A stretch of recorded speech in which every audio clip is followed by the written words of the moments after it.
Hello बच्चों, स्वागत है आपका एक बार फिर से विवेक सिंह क्लासेस में।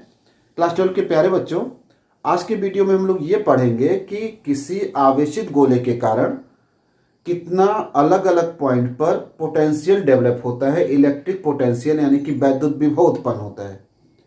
बच्चों, आप जानते ही हो कि जो गोले होते हैं यानी कि स्फीयर होते हैं वो दो प्रकार के होते हैं। सॉलिड स्फीयर होता है और हॉलो स्फीयर होता है। ठोस गोला होता है, खोखला गोला होता है। ठोस गोला हो या खोखला गोला हो, उसे हम दो तरह के वस्तुओं से या कह सकते हो दो तरह के पदार्थों से निर्मित कर सकते हैं। नंबर एक, आप खोखला गोला ले लो, उसे कुचालक पदार्थ से बना सकते हो या सुचालक पदार्थ से बना सकते हो, इंसुलेटर से बना सकते हो या कंडक्टर मटेरियल से बना सकते हो। इसी तरह से अगर आप सॉलिड स्फीयर लेते हो, ठोस गोला लेते हो, तो उसको भी इंसुलेटर मटेरियल से बना सकते हो, कुचालक पदार्थों से निर्मित कर सकते हो या कंडक्टर मटेरियल से बना सकते हो, सुचालक पदार्थों से बना सकते हो। प्यारे बच्चों, अगर आपको याद आ रहा हो तो सिमिलर सिचुएशन इलेक्ट्रिक फील्ड में भी किया गया है, एक्सप्लेन किया गया है। और वहां पर हमने आपको यह भी बताया था कि जब हम ऐसे सिचुएशन में यानी कि आवेशित गोलों को चार्ज अप करते हैं, आवेशित करते हैं या चार्ज देते हैं, तो सारा का सारा चार्ज जो होता है, आवेश जो होता है, वो परस्पर रिपल्सन के कारण सरफेस पर डिस्ट्रीब्यूट हो जाता है। यानी कि इस सिचुएशन में जो आवेश होगा वो अंदर नहीं होगा, वो सारा का सारा सरफेस पर वितरित हो जाएगा, पृष्ठ पर वितरित हो जाएगा। लेकिन इन चारों केस में से केवल एक सिचुएशन ऐसा है जहां पर ऐसा नहीं होता है, और वो क्या है? वो है सॉलिड स्फीयर, लेकिन किसी इंसुलेटर मटेरियल का बना हो। क्योंकि आप जानते ही हो कि इंसुलेटर मटेरियल का यदि है तो आवेशों में मोशन नहीं होगा, आवेशों में गति नहीं होगा। इसलिए जब हम किसी कुचालक पदार्थ के बने हुए ठोस गोले को आवेशित करते हैं तो सारा का सारा आवेश अंदर ही रह जाता है, यानी कि वॉल्यूम में ही पूरा वितरित हो जाता है, पृष्ठ तक नहीं पहुंच पाता है। तो इस केस को हम लोग अगले वीडियो में डिस्कस करेंगे। बाकी तीनों केस को एक ही साथ पढ़ने की कोशिश करते हैं। प्यारे बच्चों, इलेक्ट्रिक पोटेंशियल कैलकुलेट करने के लिए इलेक्ट्रिक फील्ड का ज्ञान होना जरूरी है, जिस पर एक प्रॉपर वीडियो मेरा है, आपने देखा होगा। उसे नहीं देखा होगा तो उसको आप सर्च करके देख भी सकते हो, या वीडियो के लास्ट में उसका आइकॉन होगा, उसको टच करके आप प्ले कर सकते हो उस वीडियो को। प्यारे बच्चों, जरा उन सभी सिचुएशन को समराइज करते हैं, दोहराते हैं कि electric field sphere, charge sphere के कारण कहां और कितना डेवलप होता है। तो चलिए पहले इलेक्ट्रिक फील्ड के सिचुएशन को एक बार दोहराते हैं। और वो सिचुएशन बच्चों ये है कि अगर आपके पास कोई स्फीयर है जिसका रेडियस r है। अब ये स्फीयर वही तीन सिचुएशन है जिसको हमने पहले बोला। इसको आप आवेशित कर रहे हो, क्यों आवेश दे रहे हो? तो सारा का सारा आवेश पृष्ठ पर ही वितरित हो जाएगा। लेकिन केवल एक सिचुएशन होगा जहां पर पृष्ठ पर वितरित नहीं होगा, वह है सॉलिड स्फीयर यदि हो और किसी कुचालक मटेरियल का बना हो, तो उसे हम लोग यहां पर डिस्कस नहीं कर रहे हैं। इस सेंटर से यानी कि गोले के सेंटर से r दूरी पर कोई पॉइंट P है, तो वहां पर जो इलेक्ट्रिक फील्ड होता है बच्चों, वो सेम उसी तरह से अब मिलता है जिस तरह से किसी पॉइंट चार्ज का होता है। यानी कि अगर कोई पॉइंट दूर है तो दूर से आप जब ऑब्जर्व करते हो तो आपको ये स्फीयर बड़ा नहीं दिखाई देता है, एक पॉइंट चार्ज जैसा दिखाई देता है। जैसे समझो कि ये सारा का सारा चार्ज इसी सेंटर पर कंसंट्रेटेड है, केंद्रित है। इसीलिए उस पॉइंट पर आपको जो वैल्यू मिला होगा इलेक्ट्रिक फील्ड का, वो मिला होगा इक्वल टू के क्यू बाई आर स्क्वायर।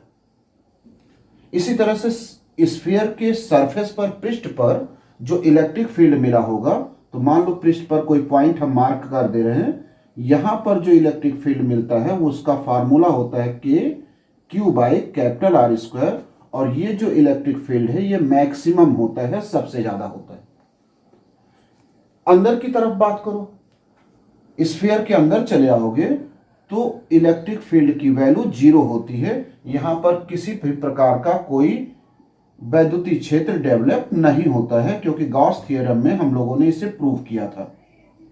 ठीक, अब अगर ये सारी जानकारी आपको प्राप्त हो गई है, आप सब कुछ समझ गए हो, तो थोड़ा सा यह भी सीख लो एक बार रिवाइज कर लो, क्योंकि इसको हम लोग पहले भी पढ़ चुके हैं कि इनका ग्राफिकल रिप्रेजेंटेशन क्या होता है, इनका ग्राफिकल बिहेवियर क्या होता है। ठीक, तो बच्चों आपको याद आ रहा होगा कि अगर आप एक कर्व ड्रा करते हो स्मॉल r यानी कि डिस्टेंस और इलेक्ट्रिक फील्ड के बीच किसी चार्ज स्फीयर के कारण, तो अगर आप स्फीयर के अंदर हो, मान लो ये स्फीयर है और ये स्फीयर की बाउंड्री है, तो अगर आपका जो पॉइंट है वो स्फीयर के अंदर है यानी कि small r smaller than capital R, तो वहां पर इलेक्ट्रिक फील्ड 0 होता है। इसलिए जो ग्राफ हमने बनाया होगा या आप जानते ही होंगे, वो ग्राफ का लाइन यहां पर ड्रा करा गया होगा, क्योंकि इलेक्ट्रिक फील्ड की वैल्यू 0 है। पूरे स्फीयर के अंदर इलेक्ट्रिक फील्ड की वैल्यू 0 इक्वल टू 0। लेकिन जब हम गोले के तल पर पहुंचते हैं, पृष्ठ पर पहुंचते हैं, तो वहां पर इलेक्ट्रिक फील्ड मैक्सिमम होता है। इसीलिए आपको वहां पर सबसे ज्यादा वैल्यू प्राप्त होता है, जिसका मान है KQ/R²। अब थोड़ा सा आगे बढ़ो, यानी कि गोले के पृष्ठ के सरफेस को छोड़ करके आगे चलो, तो वहां पर डिस्टेंस के साथ साथ डिक्रीज होगा। इसलिए कर्व का नेचर कुछ इस तरह से होता है, R greater than capital R, और ये जो पॉइंट है वहां पर है R equal to capital R, E inversely proportional to R²। तो ये सारी पुरानी चीजें थी जिसको यहां पर एक बार आपको समझना बहुत जरूरी है, याद रखना जरूरी है। क्योंकि बच्चों हम इलेक्ट्रिक फील्ड की सहायता से ही पोटेंशियल कैलकुलेट करेंगे, इलेक्ट्रिक पोटेंशियल कैलकुलेट करेंगे, और उसके लिए जो फार्मूला है जो हम यूज करेंगे आज के वीडियो में, वो है potential difference between 2 point is equal to negative integral of E/dr। इस फार्मूले को हम लोग यूज करते हैं 2 पॉइंट के बीच में इलेक्ट्रिक पोटेंशियल कैलकुलेट करने के लिए। लेकिन कब? जब हमको इलेक्ट्रिक फील्ड पता हो। बच्चों यहां पर इंटीग्रल यूज करेंगे, तो आप जानते हो या नहीं भी जानते हो तो ये जान लो कि हम इंटीग्रल या डिफरेंशिएशन हमेशा कॉन्टिन्यूअस फंक्शन पर करते हैं, सतत फंक्शन पर करते हैं।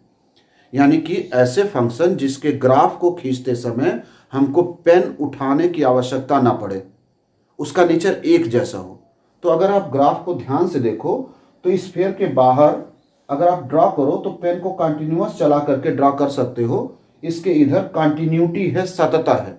इसलिए इनफाइनाइट से लेकर के कैपिटल R तक, यहां तक पूरी बाउंड्री है, कैपिटल R तक आप इंटीग्रेट भी कर सकते हो फलन को, फंक्शन को, या डिफ्रेंशिएट कर सकते हो। लेकिन इनफाइनाइट से लेकर के अगर अंदर आओ तो यहां पर सडनली स्फीयर के पृष्ठ के अंदर फंक्शन का बिहेवियर चेंज हो जाता है। आपको यहां से यहां तक आने के लिए पेन को उठाना पड़ेगा, तब आपका ग्राफ का ये वाला पार्ट बनेगा। यानी कि यहां पर आकर के कंटिन्यूटी ब्रेक हो जाती है, सतता खत्म हो जाती है, फलन असतत हो जाता है। इसलिए हम इनफाइनाइट से लेकर के यहां तक इंटीग्रेट नहीं कर सकते हैं। बच्चों परेशान ना होइएगा, ये केवल समझाने के लिए है। आप बहुत बड़ी चीज समझ रहे हो, समझ जाओगे बहुत अच्छा है, नहीं तो कैलकुलेशन तो होगा ही होगा। ठीक, तो इतने के अंदर यानी कि स्फीयर के अंदर फंक्शन एक जैसा है, तो हम इसके अंदर इंटीग्रल करेंगे और इसके बाहर अलग इंटीग्रल करेंगे। एक साथ इनफाइनाइट से लेकर के अंदर के पॉइंट तक यानी कि स्फीयर के अंदर तक का इंटीग्रेशन यहां पर हम नहीं करेंगे, क्योंकि डिसकंटिन्यूअस फंक्शन हो जाता है। स्फीयर के अंदर अलग बिहेवियर है, स्फीयर के बाहर बिहेवियर एक जैसा है। तो अगर ये छोटी सी जानकारी आपको मिल गई हो, आप समझ गए हो, तो चलिए स्टार्ट करते हैं। किसी आवेशित गोले के कारण इलेक्ट्रिक पोटेंशियल कैलकुलेट करना कि अलग अलग पॉइंट पर इलेक्ट्रिक पोटेंशियल कितना होगा। प्यारे बच्चों, मानते हैं कि मेरे पास एक स्फीयर है। फिर से वही पुरानी चीजें आपको बता दें, स्फीयर मेरा खोखला भी है, इस सिचुएशन में सॉलिड भी हो सकता है।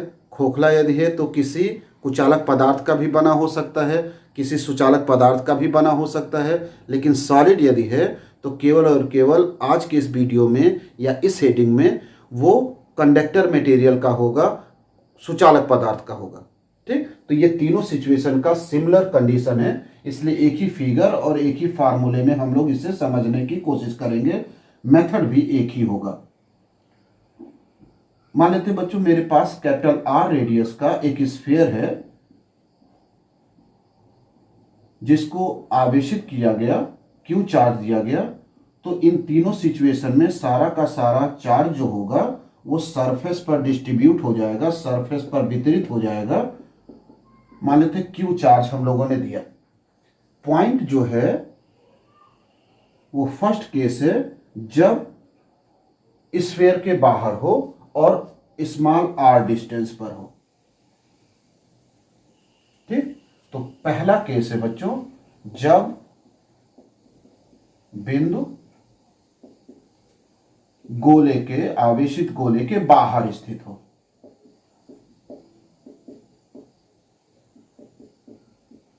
आवेशित गोले के बाहर स्थित हो, यानी कि इस सिचुएशन में स्मॉल आर की जो वैल्यू है वो ग्रेटर देन है कैपिटल आर। चलिए, पॉइंट पी जो पॉइंट है वो बाहर है, यहां पर हमको कैलकुलेट करना है पोटेंशियल। तो पोटेंशियल कैलकुलेट करने के लिए अभी हमने आपको बताया कि हमारे पास जो फार्मूला है वो पोटेंशियल कैलकुलेट करने का नहीं है, वो पोटेंशियल डिफरेंस कैलकुलेट करने का है। तो पोटेंशियल डिफरेंस की सहायता से किसी पॉइंट का पोटेंशियल कैसे कैलकुलेट करेंगे? बहुत ही आसान है बच्चों। आप एक पॉइंट को इनफाइनाइट पर कंसीडर कर लो, क्योंकि आप जानते ही हो कि इनफाइनाइट पर इलेक्ट्रिक पोटेंशियल की वैल्यू 0 होती है। और दूसरा पॉइंट आप पी ले लो, यानी कि कोई आवेश लो, कोई चार्ज लो, टेस्ट चार्ज ले लो, इनफाइनाइट से लेकर के पी तक आओ। तो यहां पर इनफाइनाइट पर पोटेंशियल 0 होगा, यहां पर कुछ ना कुछ पोटेंशियल होगा, मान लो वीपी है, तो पोटेंशियल डिफरेंस हो जाएगा वीपी माइनस वी इनफाइनाइट। अर्थात यदि आवेश को इनफाइनाइट तथा पी बिंदु के बीच विभवांतर, वैद्युत विभवांतर कहते हैं इसको, डेल्टा वी कैसे निकालेंगे? डेल्टा वी इक्वल टू हो जाएगा वीपी माइनस वी इनफाइनाइट, क्योंकि आपको यह बताया जा चुका है कि पोटेंशियल डिफरेंस निकालते हैं अंतिम बिंदु के पोटेंशियल में से प्रारंभिक बिंदु के विभव को माइनस करके, घटा करके। तो हम इनफाइनाइट से ला रहे हैं पी पॉइंट पर, तो पी लास्ट पॉइंट है, उसके पोटेंशियल में से प्रारंभिक बिंदु इनफाइनाइट जहां पर हम चार्ज रखे थे वहां से ला रहे हैं, उसको माइनस कर लेंगे। ठीक, अभी हमने इंटीग्रल का फार्मूला आपको समझाया, तो डेल्टा वी इक्वल टू होता है minus integral of E D R. आप कहां से कहां तक आ रहे हो? आप आ रहे हो इनफाइनाइट से लेकर के पी पॉइंट तक, जिसका डिस्टेंस है आर। डेल्टा वी की value VP minus V infinite is equal to, जो पॉइंट पी है, जो आउटसाइड स्फीयर है, वहां पर इलेक्ट्रिक फील्ड की वैल्यू अभी हमने समझाया कितना होता है बच्चों, E इक्वल टू होता है K Q by R square. तो इलेक्ट्रिक फील्ड E की वैल्यू हम लोग रखेंगे minus K Q by R square D R, और लिमिट होगी इंटीग्रल की इनफाइनाइट से लेकर के स्मॉल आर तक। यहां पर के कांस्टेंट है, चार्ज कांस्टेंट है, केवल वेरिएबल क्वांटिटी है डिस्टेंस, कहीं भी आर हो सकता है, पॉइंट पी हो सकता है, डिस्टेंस उसी के अकॉर्डिंग वेरी कर जाएगी। इसलिए हम इंटीग्रल करेंगे R to the power minus 2 को आर के सापेक्ष। चलो, इंटीग्रल समझना बहुत ही आसान है, बहुत कठिन पॉइंट नहीं बच्चों। यहाँ पर इंटीग्रल अपने आप में कठिन हो सकता है, लेकिन इसका इंटीग्रल आसान है, क्योंकि एक छोटा सा फार्मूला अगर आप जानो, जैसे आप सबको शायद याद हो, नहीं याद होगा तो फार्मूला नोट कर लेना कि integral of X to the power N होता है X to the power N plus 1 by N plus 1। लेकिन ये जो फार्मूला है, ये एन अगर -1 होगा तो उसके लिए सही नहीं है, उसके लिए अलग फार्मूला होगा। तो परेशान मत होइएगा, आपको यहां पर एक्स टू द पावर -1 नहीं मिला हुआ है, आपको X to the power -2 type का फंक्शन है, इसलिए आप फार्मूले को बिना डरे हुए यूज कर सकते हो। जैसे मान लो अगर आपके पास कहीं इंटीग्रल मिल जाए X to the power -3 dx का, तो एक्स के सापेक्ष इंटीग्रल करोगे तो सोल्यूशन क्या मिलेगा? X to the power -3 plus 1 by -3 plus 1, अर्थात X to the power -2 by -2। ठीक, मान लो एक्स टू द पावर ऐसे 5 हो, तो सोल्यूशन इसका हो जाएगा 1 जुड़ जाएगा 6 बाई 6। प्यारे बच्चों, जब भी इंटीग्रल में लिमिट नहीं दी होती है, यानी कि इंटीग्रल की सीमा निर्धारित नहीं होती है, तो वो अनिश्चित समाकलन होता है। इसलिए उसके आंसर को देने के लिए एक कांस्टेंट और ऐड कर देते हैं, जो इंटीग्रेशन कांस्टेंट होता है, समाकलन नियतांक होता है, और ये अनसर्टेनिटी को शो करता है। अगर इंटीग्रल की लिमिट डिफाइन कर दो तो वो कांस्टेंट ऑफ इंटीग्रेशन खत्म हो जाता है, यानी कि जो वैल्यू आती है वो सर्टेन वैल्यू आती है, निश्चित समाकलन इसको बोलते हैं। सॉल्व कैसे करते हैं? मान लो सेम सिचुएशन हो और लिमिट डिफाइन हो 0 to 1, तो आप करते क्या हो कि बिना लिमिट के फार्मूला लगा करके इंटीग्रेट कर लो, ठीक, और उसके बाद आप लिमिट लगा लो। लोअर लिमिट 0 है, अपर लिमिट 1 है। सॉल्व कैसे करेंगे? पहले आप अपर लिमिट रखो, x की जगह पर अपर लिमिट, और फिर माइनस x की जगह पर लोअर लिमिट। याद करो क्या बोले हैं, पहले x की जगह पर अपर लिमिट, माइनस x की जगह पर लोअर लिमिट। मतलब यह है कि x की जगह पर सबसे पहले 1 लिखो, 1 to the power 6 by 6, minus 0 to the power 6 by 6, 1 to the power 6 हो जाएगा 1 by 6, 0 पावर 6 0 होगा, 6 से डिवाइड करोगे 0 हो जाएगा, यानी कि एक निश्चित वैल्यू आएगी 1/6 जब हम लिमिट लगा लेते हैं। इसीलिए इसको कहते हैं निश्चित समाकलन, ठीक। तो अगर आपको वो प्रोसेस पूरा समझ में आ गया है, ये फार्मूला है, कब लागू नहीं होता है? जब x का पावर -1 हो। इंटीग्रल कैसे करते हैं? फार्मूला लगा करके इंटीग्रल कर दिए। अगर लिमिट दिया हो तो पहले x की जगह पर अपर लिमिट रखते हैं, फिर माइनस x की जगह पर लोअर लिमिट लगा करके सॉल्व करते हैं। तो चलो उसको यहां पर अप्लाई करो। -KR R to the power -2 का इंटीग्रल करेंगे तो R to the power -2 + 1 by -2 + 1 होगा। आप समझदार हो, आप डायरेक्ट भी लगा सकते हो थोड़ा सा प्रैक्टिस करने के बाद, लेकिन हम पूरा डिटेल लिख दे रहे हैं। R to the power -1 by -1 हो जाएगा, इनफाइनाइट टू R, -1 बाहर लेते आओ, माइनस में मल्टीप्लाई करेंगे तो KQ हो जाएगा। R टू दी पावर -1 नीचे आएगा तो R टू दी पावर +1 हो जाएगा, इनफाइनाइट टू R। पहले हमने बोला कि अपर लिमिट आप लिखो R की जगह पर, तो R की जगह पर R ही हो जाएगा, फिर माइनस R के स्थान पर लोअर लिमिट रखो, इनफाइनाइट, 1/∞ 0 होता है, तो वैल्यू जो आएगी वो होगी KQ/R। अब जरा इक्वल की साइड चलो। हमने आपको समझाया कि इनफाइनाइट पर पोटेंशियल 0 होता है, तो आप लिखोगे Vp -0, बचेगा Vp, और P पॉइंट कहाँ है? आउटसाइड स्फीयर है। इसलिए आप कह सकते हो कि किसी आवेशित गोले के बाहर यदि कोई बिंदु स्थित है तो वहां पर जो इलेक्ट्रिक पोटेंशियल होगा उसका फार्मूला मिलेगा KQ/R। अतः आवेशित गोले के बाहर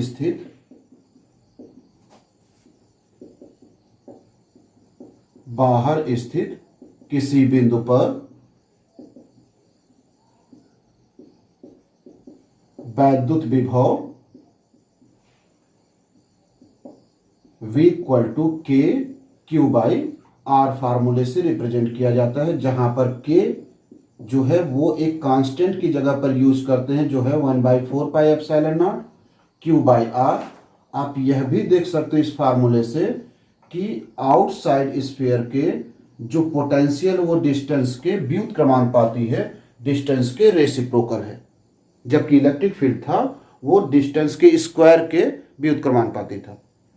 इसका मतलब पोटेंशियल भी डिक्रीज करेगा डिस्टेंस के साथ साथ, इलेक्ट्रिक फील्ड भी डिक्रीज करेगा, लेकिन इलेक्ट्रिक फील्ड तेजी से डिक्रीज करेगा क्योंकि वहां R² है, यहां पर पोटेंशियल उसके कंपैरिजन में धीरे धीरे डिक्रीज करेगा, ठीक।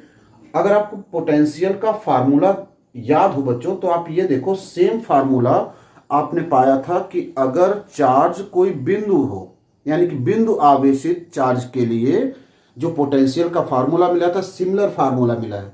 इसलिए एक बार फिर से हम कंक्लूजन निकाल सकते हैं कि यदि पॉइंट ऑफ कंसिडरेशन, यानी कि जहां पर हम ऑब्जर्व कर रहे हैं पोटेंशियल या इलेक्ट्रिक फील्ड, वो स्फीयर के बाहर स्थित है, तो वहां पर जो वैल्यू मिलेगी वो सिमिलर एक पॉइंट चार्ज के भांति ही मिलती है। जैसे लगता है कि सारा का सारा आवेश गोले के सेंटर पर केंद्रित हो गया हो।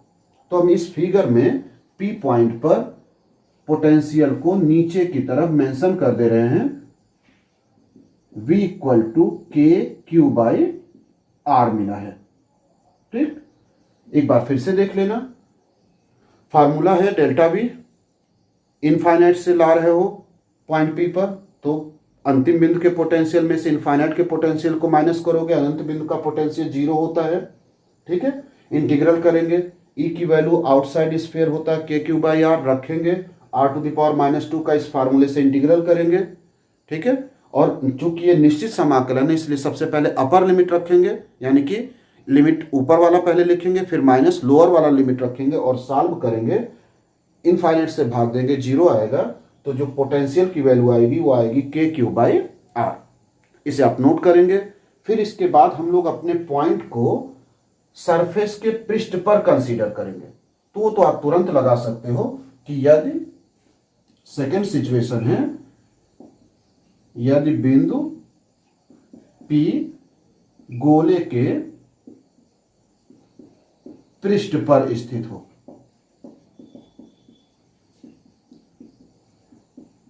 तो क्या होगा? तो जब पृष्ठ पर स्थित होगा तो जो स्मॉल r है P पॉइंट का डिस्टेंस O से, उसकी वैल्यू इक्वल हो जाएगी रेडियस के, इसलिए पोटेंशियल V का फार्मूला मिलेगा के क्यू बाई कैपिटल R। चूंकि रेडियस कैपिटल R की वैल्यू बदलेगी नहीं, इसलिए हर पॉइंट पर पोटेंशियल समान होगा पृष्ठ पर और मैक्सिमम होगा। जैसे इलेक्ट्रिक फील्ड मैक्सिमम था, ठीक उसी तरह से मैक्सिमम होगा। ठीक, तो इस पॉइंट पर जो स्फीयर पर कोई पॉइंट है वहां पर इलेक्ट्रिक फील्ड हमने अभी बताया आपको, वो होता है के क्यू बाई आर, लेकिन उसी स्फीयर के पृष्ठ पर पोटेंशियल जो होता है वो आता है के क्यू बाई आर। बच्चों यहां पर कैपिटल आर स्क्वायर और यहां पर कैपिटल आर, चूंकि डिस्टेंस इस समय रेडियस के इक्वल हो जाती है। सबसे इंटरेस्टिंग और सबसे महत्वपूर्ण जो पॉइंट है वो इनसाइड स्फीयर है, गोले के अंदर है। क्योंकि गोले के अंदर अभी हमने आपको बताया जो फंक्शन है इलेक्ट्रिक फील्ड का नेचर है, वो बिहेवियर सडनली चेंज हो जाता है, यानी कि उसकी कंटिन्यूटी ब्रेक हो जाती है।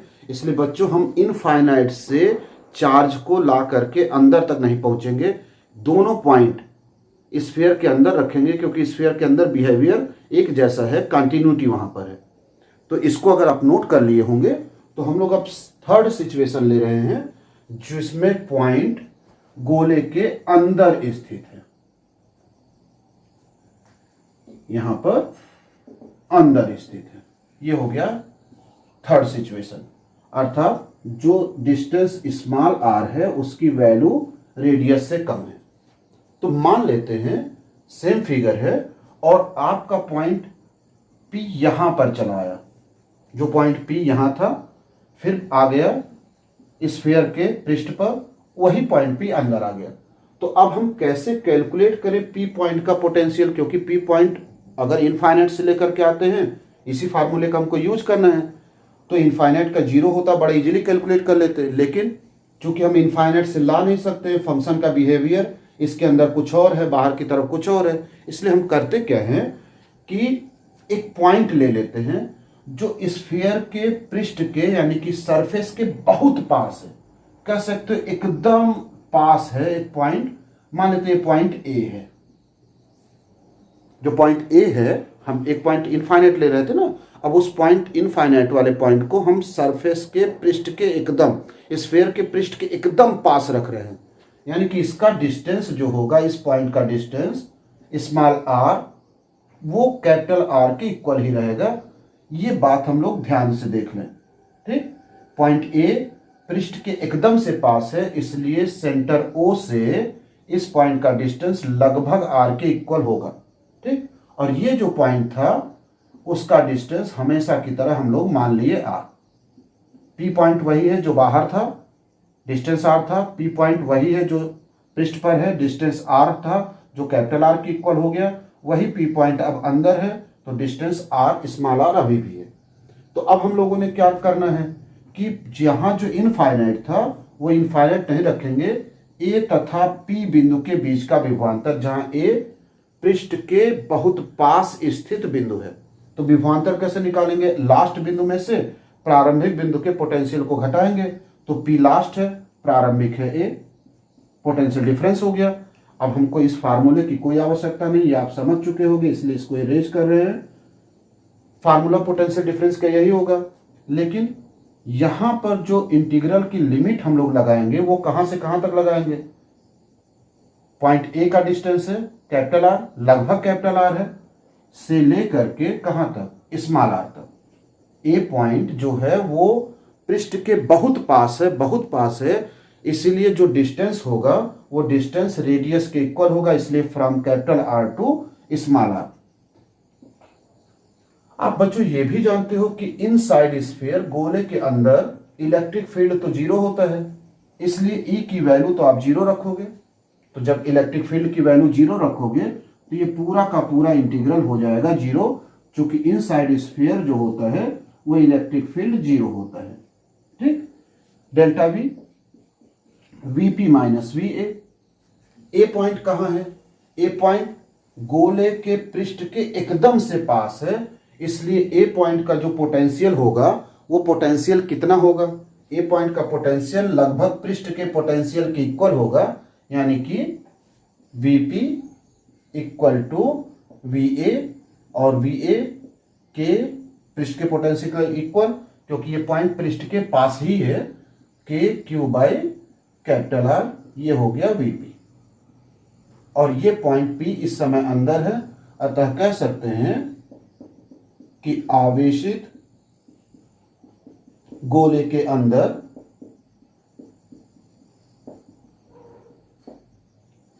वैद्युत विभव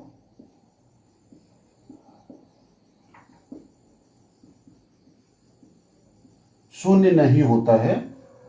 इलेक्ट्रिक फील्ड तो शून्य होता है, लेकिन वैद्युत विभव शून्य नहीं होता है, उसका एक वैल्यू होता है,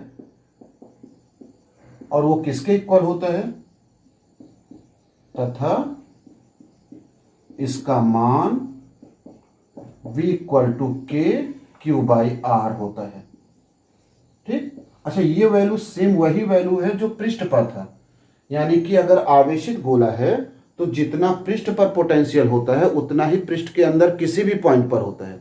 अर्थात आप ये कह सकते हो कि आवेशित गोला यदि है तो वो समविभव पृष्ठ की रचना करता है। और आपको ये भी याद होगा कि समविभव पृष्ठ पर चार्ज को ले जाने में कोई कार्य नहीं होता, ये सब पिछले वीडियोज में है बच्चों, और आप जानते भी होंगे, यानी कि ये एक समविभव पृष्ठ का सिचुएशन हो चुका है। ठीक, तो अंदर की तरफ जो पोटेंशियल, वो पोटेंशियल के क्यू बाई आर है, वो शून्य के इक्वल नहीं होता है, जबकि आप जानते हो कि अंदर ई की वैल्यू जीरो होता है, जबकि वी की वैल्यू है K Q by capital R. ठीक, यानी कि पोटेंशियल कहीं भी जीरो नहीं होगा, बाहर से लेकर के अंदर तक कहीं जीरो नहीं होगा, जबकि इलेक्ट्रिक फील्ड अंदर जीरो होता है। जल्दी से चलो ग्राफ खींचते हैं। तो इलेक्ट्रिक फील्ड का ग्राफ अभी हमने आपको वीडियो की स्टार्टिंग में ही बताया, उसी तरह का ग्राफ चलिए खींचा जाए तो आपको समझ में आ जाए, ग्राफ का अंतर समझ में आ जाए, इसलिए दोनों ग्राफ हम एक साथ खींचेंगे, पोटेंशियल का भी ग्राफ और इलेक्ट्रिक फील्ड का भी ग्राफ। तो आपके पास वाई एक्सिस है, वाई एक्सिस पर आप दोनों क्वांटिटी रखो, E एंड V, दोनों रख लिया गया। एक्स एक्सिस पर आप डिस्टेंस रखते हो, ये स्फीयर है जिसकी बाउंड्री है ये, इस बाउंड्री का ये हो गया small r equal to capital R, इसके अंदर हो जाएगा स्मॉल r, थोड़ा सा बड़ा बनाया जाए, एक्सिस हो गया, ये स्फीयर हो गया, इधर मेरे पास y एक्सिस पर E और V दोनों है। ठीक, x एक्सिस पर R है, ये बाउंड्री है, यहाँ पर स्मॉल r और कैपिटल R बराबर है, इसके बाहर की तरफ स्मॉल r की वैल्यू जो है वो कैपिटल R से बड़ी है, रेडियस से बड़ी है, और इसके अंदर स्मॉल r की वैल्यू रेडियस से छोटी है। ठीक, अगर हम बात करें इलेक्ट्रिक फील्ड की, तो electric field inside sphere zero होता है, इसलिए कर्व जो होता है वो 0 पर बनता है। ठीक, इसी तरह से अगर आप सरफेस पर आ जाओ तो सरफेस पर मैक्सिमम इलेक्ट्रिक फील्ड होता है, तो वहां पर जो इलेक्ट्रिक फील्ड होगा उसकी वैल्यू, ये इलेक्ट्रिक फील्ड खींचने की कोशिश कर रहे हैं, वो मैक्सिमम होगा और उसके बाद डिक्रीज होगा। ठीक, किस रूल से डिक्रीज होगा? E inversely proportional to R square से। अच्छा, ये ग्राफ का पार्ट नहीं बच्चों, ये तो इस ग्राफ को और इस ग्राफ को मिलाने के लिए लाइन खींची गई है। यही आपको बता रहा कि डिसकंटिन्यूटी है, इसके इधर अलग नेचर है और इस लाइन की इधर अलग नेचर है। अब अगर हम पोटेंशियल को भी इसी फिगर में ड्रा करें तो आप देख रहे हो कि फील्ड स्फीयर के अंदर जो पोटेंशियल वो 0 नहीं है, कांस्टेंट पोटेंशियल है, और वही पोटेंशियल है जो सरफेस पर है। इसलिए सरफेस पर जो पोटेंशियल होगा वही अंदर भी होगा, 0 नहीं होगा। तो ये लाइन हो गया जिसकी वैल्यू हो गई V inversely proportional to capital R, या कह सकते हो V कांस्टेंट है। ठीक, अंदर भी और वही वैल्यू है जो पृष्ठ पर है, और बाहर की तरफ जब जाएंगे तो इलेक्ट्रिक फील्ड ही की तरह इसकी वैल्यू डिक्रीज भी होगी, लेकिन ये जो कमी हो रही है, जो रिडक्शन हो रहा है, ये रिडक्शन उतना तेज नहीं होगा जितना तेज इलेक्ट्रिक फील्ड का होता है। डिक्रीज तो अब भी करेगा क्योंकि पोटेंशियल जो है वो डिस्टेंस के इनवर्सली प्रोपोर्शनल है, जबकि इलेक्ट्रिक फील्ड डिस्टेंस के स्क्वायर के इनवर्सली प्रोपोर्शनल है।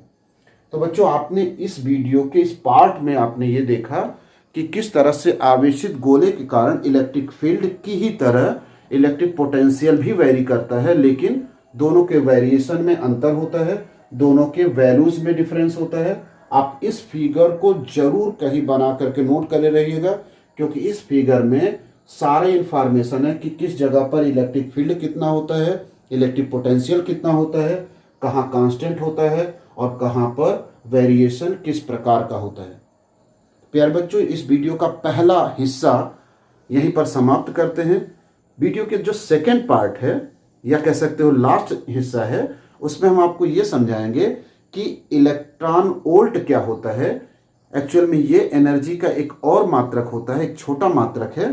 तो समझते हैं कि इलेक्ट्रॉन वोल्ट किसे कहते हैं, लेकिन उससे पहले हम लोग ये जानने की कोशिश करेंगे कि इलेक्ट्रिक पोटेंशियल में अगर डिफरेंस है, विभवांतर है, तो उसके कारण किसी आवेशित चार्ज के पास कितनी वेलोसिटी होती है या कितनी काइनेटिक एनर्जी होती है। तो अगला पार्ट है इस वीडियो का कि इलेक्ट्रिक पोटेंशियल डिफरेंस के कारण किसी आवेशित वस्तु में, किसी आवेशित चार्ज बॉडी में कितनी एनर्जी होगी या उसकी कितनी वेलोसिटी होगी। और उसके बाद हम लोग ये समझेंगे कि काइनेटिक एनर्जी या एनर्जी का एक नया फार्मूला, नया मात्रक। तो प्यारे बच्चों, ये समझने के बाद किसी आवेशित गोले के कारण कितना इलेक्ट्रिक फील्ड होता है, कैसा इलेक्ट्रिक पोटेंशियल होता है, अब हम लोग एकदम से लास्ट टॉपिक इलेक्ट्रिक पोटेंशियल का पढ़ेंगे, जिसमें हम लोग इलेक्ट्रॉन वोल्ट डिफाइन करने की कोशिश करेंगे, जो कि एनर्जी का ही एक मात्रक होता है। तो चलिए पढ़ते हैं इलेक्ट्रॉन वोल्ट किसे कहते हैं और इसे कैसे डिफाइन करते हैं। बच्चों, आपको पता होना चाहिए कि जब हमने आपको एक्सप्लेन किया था विभव प्रवणता, तो वहां पर एक छोटा सा पॉइंट बताया था कि इलेक्ट्रिक फील्ड के डायरेक्शन में अगर आप मूव करते हो तो पोटेंशियल डिक्रीज होता है, पोटेंशियल की वैल्यू कम होती है। मतलब यह है कि ये अगर इलेक्ट्रिक फील्ड का डायरेक्शन है और आपने दो पॉइंट लिए ए और बी, तो पॉइंट ए पर पोटेंशियल की वैल्यू अधिक होगी और पॉइंट बी पर इलेक्ट्रिक पोटेंशियल की वैल्यू कम होगी। इस पोटेंशियल डिफरेंस के कारण अगर मान लेते हैं आपने यहां पर कोई चार्ज रखा, टेस्ट चार्ज ही रखा, तो टेस्ट चार्ज किस से किस डायरेक्शन में मूव करेगा। आप जानते ही हो कि पॉजिटिव चार्ज पर फील्ड के डायरेक्शन में ही फोर्स लगेगा, तो ये हायर पोटेंशियल से लो पोटेंशियल की तरफ ऑटोमेटिक चला जाएगा, स्वतः चला जाएगा। ठीक, लेकिन अगर नेगेटिव होता कोई चार्ज, तो नेगेटिव चार्ज पर इलेक्ट्रिक फील्ड के डायरेक्शन में फोर्स लगता है, इसलिए नेगेटिव चार्ज लो पोटेंशियल से हाई पोटेंशियल की तरफ और पॉजिटिव चार्ज जो होता है वो हाई पोटेंशियल से लो पोटेंशियल की तरफ गति करता है। चलिए, अगर यही सिचुएशन हम लोग लें और मान लें कि मेरे पास दो पॉइंट हैं ए और बी। ए पॉइंट पर वैद्युत विभव V, बी पॉइंट पर वैद्युत विभव V माइनस डेल्टा V यानी कि कम है, और कोई चार्ज है जो पॉजिटिव है, वो स्वतः चला जा रहा है ए से लेकर के बी तक। तो जब वो ए से लेकर के बी तक चलेगा तो उसके पास वेलोसिटी होगी।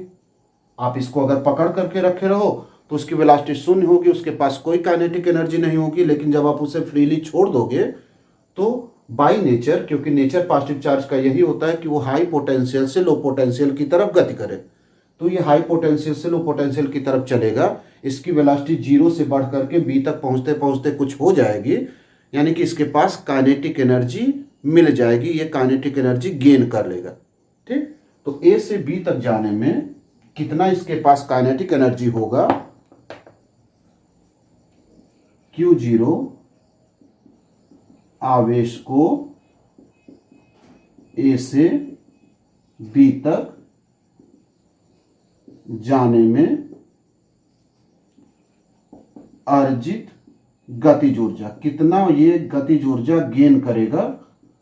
आप जानते ही हो कि गतिज ऊर्जा का फार्मूला जो होता है वो होता है हाफ mv²। मान लेते बी पॉइंट तक पहुंचते पहुंचते उसकी वेलोसिटी हो गई है 0 से बढ़कर के v।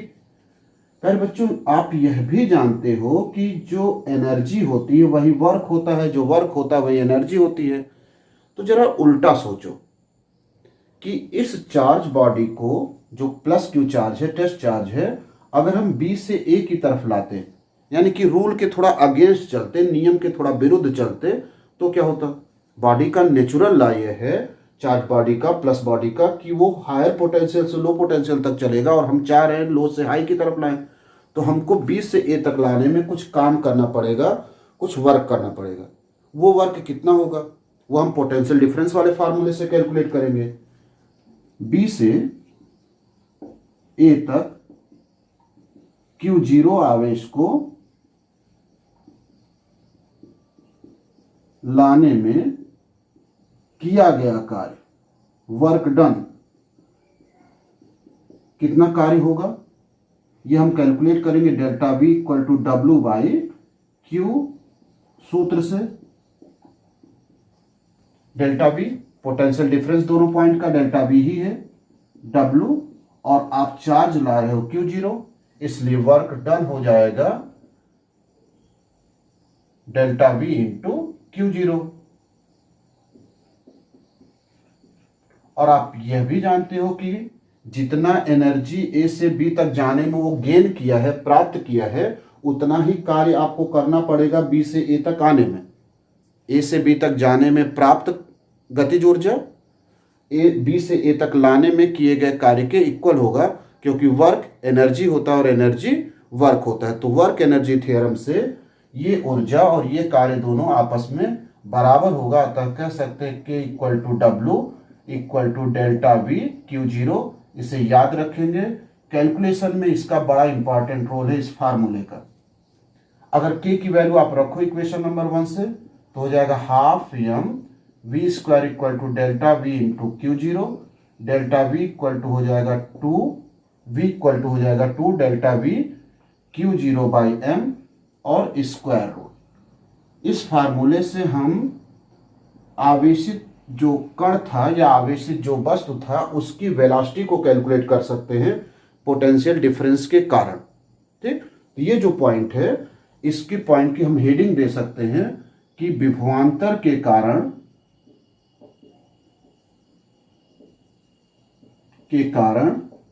आवेश द्वारा अर्जित ऊर्जा तथा वेग, कितना वो वेलोसिटी गेन करेगा या कितना वो एनर्जी गेन करेगा, और वो एनर्जी काइनेटिक एनर्जी के रूप में होगी, गतिज ऊर्जा के रूप में होगी। अब बच्चों अगर मान लेते हैं कि ये जो चार्ज Q0 के बारे में हम लोगों ने फार्मूला निकाला है, इसी की जगह पर इलेक्ट्रॉन होता तो भी तो कुछ ना कुछ एनर्जी गेन करता। ठीक, तो अगर इलेक्ट्रॉन है तो 1 वोल्ट विभवांतर के कारण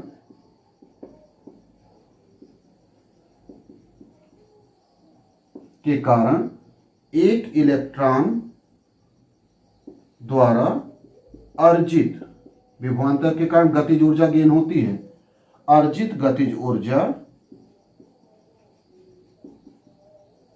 इलेक्ट्रॉन वोल्ट कहलाती है।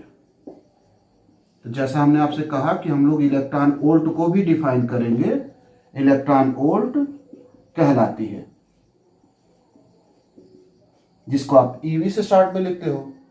ये हमारे पास जो डिफिनीशन है वो डिफिनीशन किसकी है? इलेक्ट्रॉन वोल्ट की।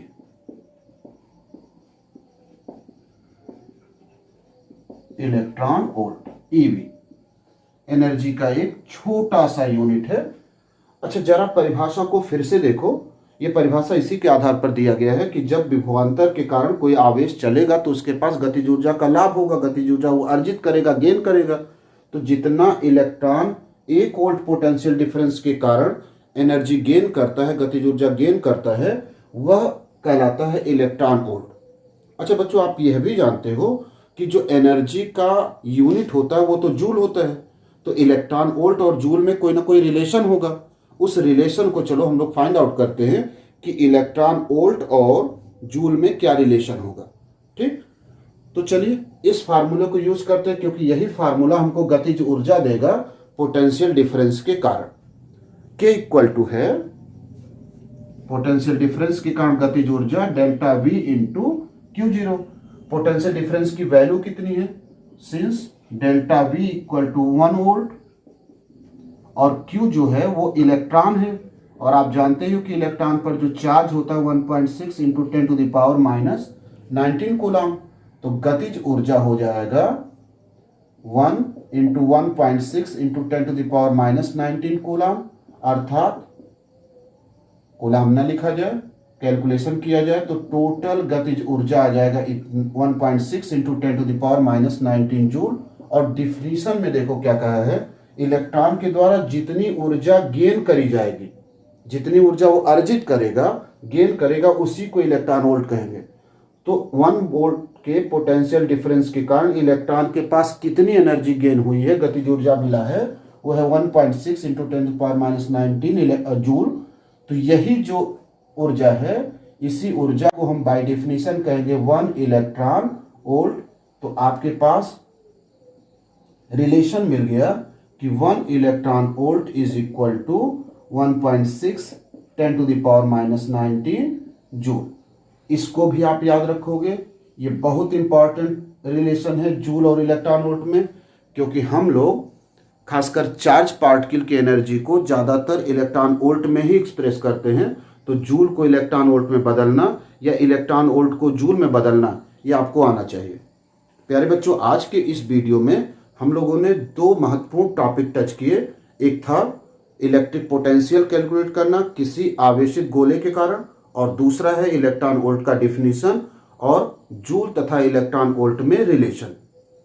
बच्चों, इलेक्ट्रिक पोटेंशियल जो हमारे कोर्स में था वो इसी हेडिंग के साथ समाप्त होता है।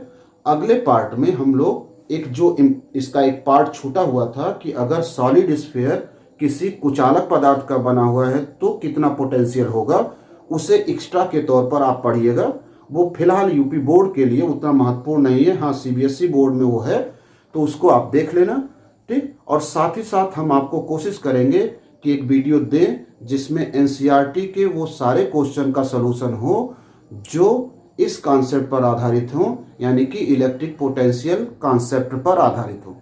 प्यारे बच्चों, पढ़ते रहिएगा, अपने स्वास्थ्य का ध्यान रखिएगा। मिलते हैं नेक्स्ट वीडियो में, तब तक के लिए बाय बाय।